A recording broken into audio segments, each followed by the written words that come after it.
Hello friends, now our next video is topic is nature and characteristics of management. जैसा कि हमने last lecture में देखा introduction of management और definition of management, various professors की definitions के साथ अब हम अपने नए टॉपिक की ओर आगे बढ़ेंगे। वो है हमारा nature and characteristics of management. Nature and characteristics, आपकी टेक्स्ट बुक में नेचर और कैरेक्टरिस्टिक्स ऐसा कोई वर्ड दिया नहीं है, बट इसी नेचर को हम कैरेक्टरिस्टिक्स के नाम से भी जानते हैं। कैरेक्टरिस्टिक्स ऑफ मैनेजमेंट जिसका वेटेज 2 और 3 मार्क्स में आता है, और फर्स्ट टर्म के एग्जाम में आपको ये क्वेश्चन 5 मार्क्स में भी पूछा जा सकता है।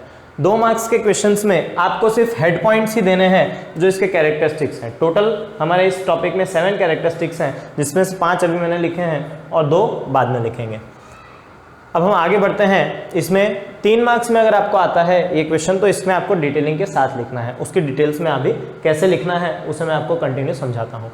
आपको इसे याद रखने का एकदम सबसे सिंपल तरीका है कि इस बुक में, ऑर्गेनाइजेशन ऑफ कॉमर्स सब्जेक्ट की बुक में जितने भी चैप्टर हैं, अगर उनके आपको कैरेक्टरिस्टिक्स की बात करें, कैरेक्टरिस्टिक्स पूछे जाएं, तो मैंने इन्हें यहाँ पर एक कुछ हेडिंग डाल रखा है common points. Common points in the sense of कि ये जो 5 टॉपिक्स जो मैंने भी आपके सामने लिखे हुए हैं, ये कॉमन पॉइंट्स हैं। मतलब किसी भी क्वेश्चन के कैरेक्टरिस्टिक्स अगर आपको पूछे जाएं, तो उनके जो ब्लैक पॉइंट्स होंगे वो सेम टू सेम यही 5 पॉइंट्स आपको हर एक क्वेश्चन के कैरेक्टरिस्टिक्स में लिखना है। ये याद करने का सबसे सिंपल सा तरीका होगा।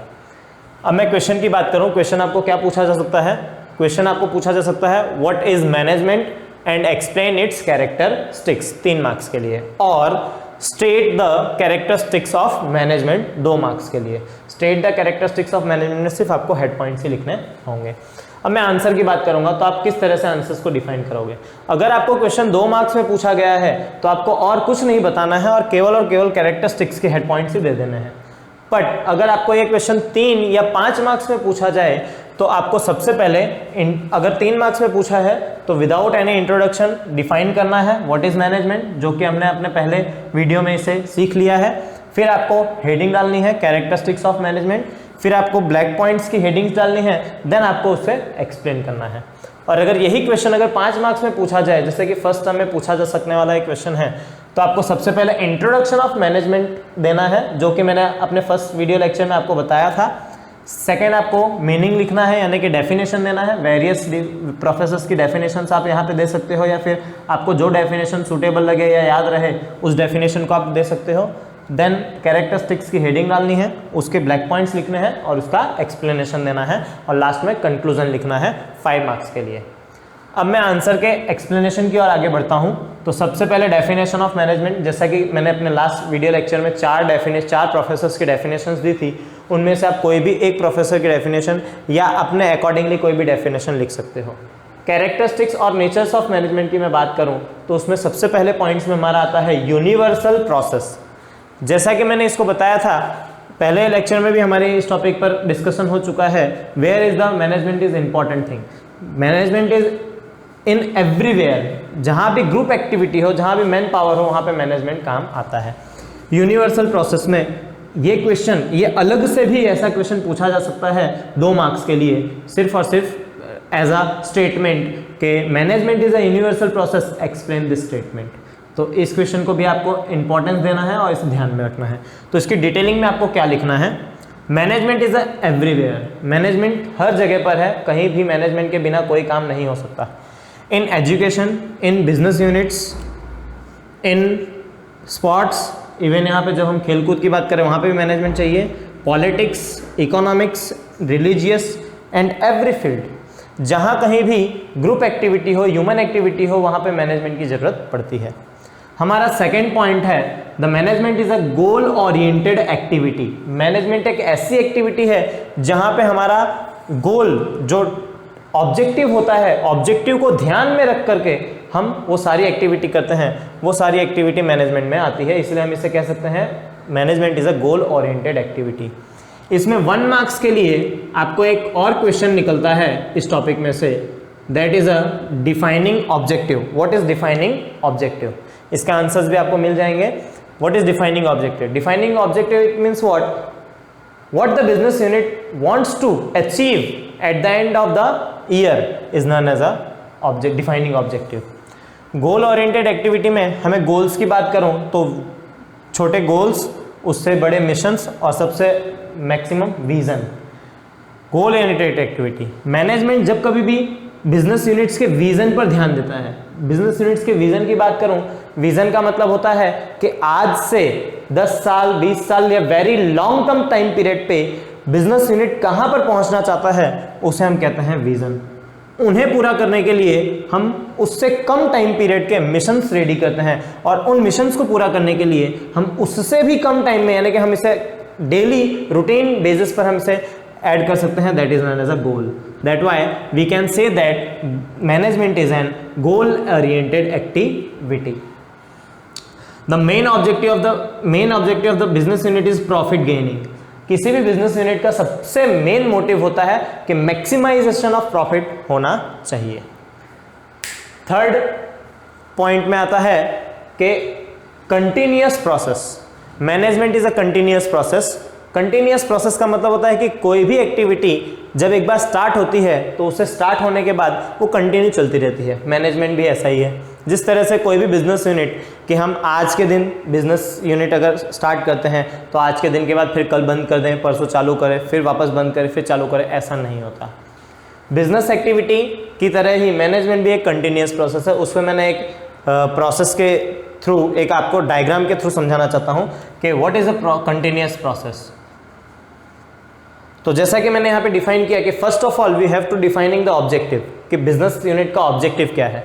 उसके बाद हम उसे प्लान करेंगे कि उस ऑब्जेक्टिव को पाने के लिए हमें कौन कौन से एलिमेंट्स के थ्रू हमें उस बिजनेस यूनिट्स के गोल्स को, विजन को अचीव करना है। फिर हम उसे ऑर्गेनाइज करेंगे, एक स्ट्रक्चर रेडी करेंगे जिसके बेसिस पर हम delegation of authority and responsibility decide करते हैं। Fourth one is a staffing. फिर कौन सा व्यक्ति उसके लिए रिक्रूट करना पड़ेगा, कौन उसके योग्य है, कौन उसके लिए एलिजिबल है कि वो ऑर्गेनाइजिंग के लिए या प्लानिंग के बिहाफ में डिसाइड किए हुए वर्क्स को पूरा कर सकता है। तो उसके लिए हम बेस्ट स्टाफ चूज करते हैं। डायरेक्टिंग। कुछ स्टाफ ऐसे होते हैं जो अनक्वालिफाइड होते हैं या जिन्हें हम ऐसा कह सकते हैं कि वो अनट्रेंड होते हैं, या जो टॉप लेवल मैनेजमेंट है उस टॉप लेवल मैनेजमेंट के रिगार्डिंगली अगर हमें ऑब्जेक्टिव को अचीव करना है तो उनके रिगार्डिंगली हमें उन्हें डायरेक्ट करना पड़ता है, मतलब कि उन्हें हमें ट्रेन करना पड़ता है। उसके बाद उन पर कंट्रोल करना पड़ता है कि ड्यू टू द प्लानिंग कि एक्टिविटीज़ प्लानिंग के बिहाफ में या प्लानिंग के बेसिस पर चल रही है या नहीं। अगर ऐसा नहीं होता तो हमें उन डेविएशंस को ढूंढ करके उन्हें दूर करते हैं, उसे हम कहते हैं कंट्रोलिंग। और लास्ट में हमें हमारा अचीव गोल हो जाता है। अचीव गोल हो जाने के बाद बिजनेस यूनिट बंद हो जाए, ऐसा नहीं होता। ये again and again this circle is predefined again and again. That's why we can say that the management is a continuous process. हमारा अगला कैरेक्टरिस्टिक्स है, the fourth one characteristics is group activity. Management एक group activity है। जैसा कि मैंने अपने introduction में भी बताया था कि ग्रुप एक्टिविटी मतलब क्या, जहां भी मैन पावर होगा वहां पे ग्रुप एक्टिविटी होती है। ग्रुप एक्टिविटी मतलब 2 और मोर पीपल। यहाँ पे मैंने इसलिए एक डिफाइन किया हुआ है कि 2 और मोर पीपल, जहाँ पे 2 या 2 से ज़्यादा लोग मिल करके काम करते हैं, कोऑर्डिनेट करते हैं और हमारे प्री डिटरमाइंड ऑब्जेक्टिव्स को अचीव करते हैं, उसे हम कहते हैं ग्रुप एक्टिविटी। तो फोर्थ हमारा जो कैरेक्टरिस्टिक्स है मैनेजमेंट का वो है ग्रुप एक्टिविटी। यहाँ पे मैंने कुछ 2 लाइनें लिखी हुई उसे एक्सप्लेन करने के लिए। 2 और more people are together and collective activity is done for achieving predetermined objective. इसका मतलब ये होता है कि जहां पर भी 2 या 2 से ज़्यादा लोग मिल करके काम कर रहे हों, और काम किस लिए करते हैं, कलेक्टिव एक्टिविटी के लिए। काम किस लिए करते हैं कि जो प्री डिटरमाइंड ऑब्जेक्टिव है उसे पूरा किया जा सके। हमारा 5th पॉइंट है human activity. Management is a human activity. Management में ह्यूमन एक्टिविटी हम इसलिए कह सकते हैं कि जैसा कि मैंने अपने फर्स्ट इंट्रोडक्शन में बताया था कि ह्यूमन एक्टिविटी जो होता है मैन पावर के रिगार्डिंग ये ह्यूमन एक्टिविटी होती है। तो जहां भी मैन है तो मैनेजमेंट के सेंटर में भी यहाँ पे क्या है, मैन है। तो man is a centre of management, कि इसे हम सेंटर ऑफ मैनेजमेंट कहते हैं। Various activities like production, sales, promotion, services, accounting, marketing are done by human. की सारी एक्टिविटीज ह्यूमन के थ्रू ही की जाती है। बिजनेस यूनिट्स में बहुत सारी एक्टिविटीज होती है जिन एक्टिविटीज को कंप्लीट करने के लिए ह्यूमन एक्टिविटी होती है। नेक्स्ट जो हमारा कैरेक्टरिस्टिक्स है वो है पॉइंट 6, डिसीजन प्रोसेस। मैनेजमेंट में डिसीजन प्रोसेस एक ऐसा एलिमेंट है जिसके बिना कोई भी काम हो नहीं सकता। जैसा कि मैंने आपको बताया है कि मैनेजमेंट एक ग्रुप एक्टिविटी है। ग्रुप एक्टिविटी मीन्स जहाँ भी मैन पावर होता है वहाँ पे मैनेजमेंट काम आता है। तो डिसीजन प्रोसेस में जहाँ मैन पावर होगा वहाँ पे मैन को हैंडल करने के लिए, मतलब स्टाफ को हैंडल करने के लिए एक मैनेजर या जिसे हम कह सकते हैं एक सुपरवाइजर होता है। वो सुपरवाइजर के बिना डिसीजन टेकिंग के कोई भी मैनेजमेंट सक्सेसफुल हो सकता नहीं है। तो डिसीजन प्रोसेस में मैनेजमेंट एक डिसीजन प्रोसेस एक्टिविटी है, ऐसा हम कह सकते हैं। कैसे? उसके लिए मैंने कुछ 2 लाइनें लिखी हुई है। Managers have to take a decision to do an activity and plan for achieving predetermined goals. कि हमें यहाँ पे वेरियस टाइप की एक्टिविटीज करनी पड़ती है। इन एक्टिविटी को करने के लिए हमें डिसीजन लेना जरूरी है। हमें मैनेजर्स के डिसीजंस पर डिपेंडेंट रहना पड़ता है। मतलब जो वर्कर्स होते हैं, ये जो एम्प्लॉयज़ होते हैं, वो एम्प्लॉयज़ मैनेजर्स के डिसीजन पर एक्टिविटी और उसके अकॉर्डिंगली प्लान करते हैं और उसे जो प्री डिटरमाइंड गोल्स है उसे अचीव करते हैं।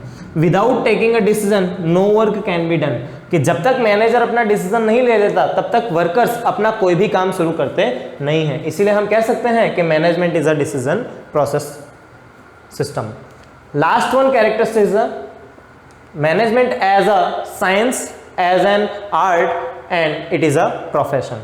ये क्वेश्चन अपने आप में वेरी इंपॉर्टेंट क्वेश्चन है। Management as a science 2 marks के लिए, एज एन आर्ट 2 मार्क्स के लिए, एज अ प्रोफेशन 3 मार्क्स के लिए, ऐसे क्वेश्चन आ सकता है। इसकी डिटेलिंग हम अगले टॉपिक पर सीखेंगे। अगले वीडियो में मैं आपको इसके बारे में डिटेल में बताऊंगा। अभी फिलहाल के लिए as a characteristics management is a science. Management have also their principles and rules. जैसा कि साइंस किसे कहते हैं, साइंस क्या है? तो science is a specialised knowledge about the topic. वैसे ही मैनेजमेंट भी अपने आप में एक अलग सा टॉपिक है जो उसके खुद के प्रिंसिपल्स और रूल्स पर डिपेंडेंट होता है, जैसा कि साइंस है। Science have also their own principles and own rules. That's why management also have own principles and rules. That's why we can say that management is like a science. Management as an art. Managers have their own specialized skills and implement their knowledge. के जो manager यहाँ पर अपने principles और rules read करके, समझ करके, याद करके अपने इम्प्लीमेंटेशन के लिए लेकर आता है अपने वर्क के लिए, तो मैनेजर्स के पास उसकी खुद की स्किल्स, जो स्पेशलाइज्ड स्किल्स होती है इम्प्लीमेंटेशन के लिए, और नॉलेज को इम्प्लीमेंट करने की जो कला होती है, उसकी वजह से हम ऐसा कह सकते हैं कि management as an art. Management as a profession, ये प्रोफेशन का सबसे सिंपल सा डेफिनेशन में 11th स्टैंडर्ड में ऑलरेडी सीखा हुआ है कि प्रोफेशन का मतलब क्या होता है। Profession is an activity to implement their specialised knowledge to achieving the predetermined goals and because of the professionalism we can take a fees for a services. Management भी कुछ प्रोफेशन जैसा ही है। Managers also have to adopt their professionalism like a CA, chartered accountant, doctors और lawyers etcetera. इनके अलावा जो भी प्रोफेशनल एक्टिविटीज़ हैं, उन सभी एक्टिविटीज़ करने के लिए हमें प्रोफेशनल डिग्रीज की ज़रूरत होती है। तो मैनेजमेंट में भी मैनेजर्स को अपने प्रोफेशनलिज्म के लिए प्रोफेशनल डिग्री की ज़रूरत पड़ती है। तो इस तरह से हमने natures and characteristics of management को सीखा, और इस वीडियो के थ्रू आप इस क्वेश्चंस को 2, 3 और 5 मार्क्स की तरह से लिख सकते हो। हमें यहाँ पर लिखने के ही मार्क्स मिलते हैं, इसलिए लिखते टाइम पे हमें टॉपिक्स के रिगार्डिंग और उनकी डिटेलिंग पर सबसे ज़्यादा ध्यान देना चाहिए। ये कुछ मैंने हेड पॉइंट्स जो आपको लिख करके दिए हैं, इन हेड पॉइंट्स के थ्रू आप पूरे टॉपिक्स को याद रख सकते हो। Thank you. Thanks for watching this video. Next video में मैं आपको इंपॉर्टेंस ऑफ मैनेजमेंट के टॉपिक के बारे में सिखाना चाहता हूँ। इस वीडियो में भी आपको बहुत सारी बातें सीखने को मिली होंगी। आगे के वीडियोस को भी इसी तरह से लाइक कीजिए, सब्सक्राइब कीजिए, शेयर कीजिए और कमेंट्स कीजिए। और यदि कुछ सुझाव हो तो वो भी आप कमेंट बॉक्स पर लिख सकते हैं। Thank you.